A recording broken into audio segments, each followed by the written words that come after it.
Narito po ang QRT sa Camp Crame, kaugnay naman ang pagkaka-aresto kay Kerwin Espinosa, tinuturong drug lord sa Eastern Visayas, kung saan nagtulungan po ang Abu Dhabi Police at ang Philippine National Police para mahuli itong si Espinosa sa Abu Dhabi, at isang OFW raw ang nagbigay ng impormasyon para malaman ng mga otoridad ang kinaroroonan ni Espinosa. Narito po report ni Marizo Mali.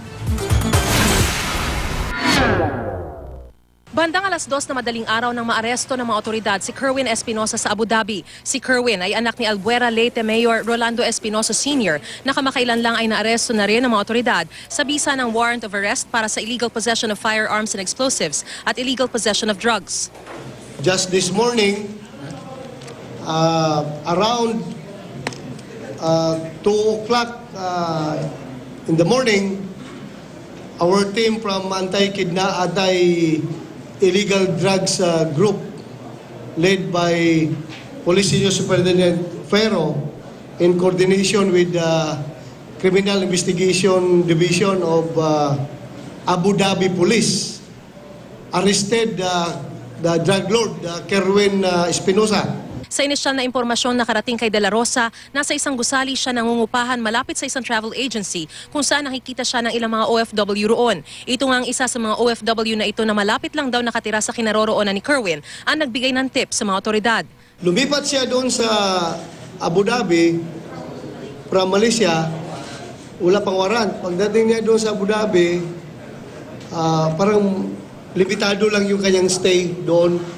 Patapos na, so pumunta siya doon sa mga travel agency kung nagpapatulong kung paano pa extend yung kanyang stay doon. Doon nalaman ng mga trabahante doon sa building na yon, yung travel agency. Kasi paubos yung time niya. Arrestuin siya ng police pag overstaying siya, di ba? So ni-work out niya na ma-extend siya. Doon lumabas yung kanyang, doon siya nasunog. Agad naman nagpadala ng 3-man team sa De La Rosa sa bansang Abu Dhabi para arestuhin ang drug lord. Pero dahil may mga protocol na sinusunod sa bawat bansa, ang Abu Dhabi Police mismo ang umaresto kay Kerwin, habang ang AIDG ay naroon para magbigay ng impormasyon, mag-monitor at mag-coordinate sa kanyang pag-aresto. Inihahanda na ang papeles sa ticket para mailipad siya pabalik sa bansa sa first available flight. Nagawa pang magbiro ni De La Rosa sa kanyang pagbalik sa bansa. Sana huwag siyang tumalon sa aeroplano para hindi siya mamaya ayaw niya magpadiport, talon siya sa aeroplano. Naku, sa pagbintangan na naman ninyo yung pulis na nagtulak sa kanya sa aeroplano.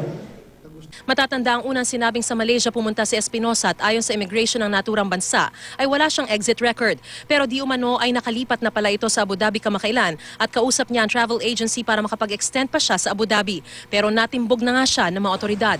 Tinitignan din kung nakapagpa-plastic surgery muli itong si Kerwin dahilan para matakasan niya ang mga otoridad sa kabila ng abiso na wanted siya dito sa bansa. Mariz Umali, GMA News.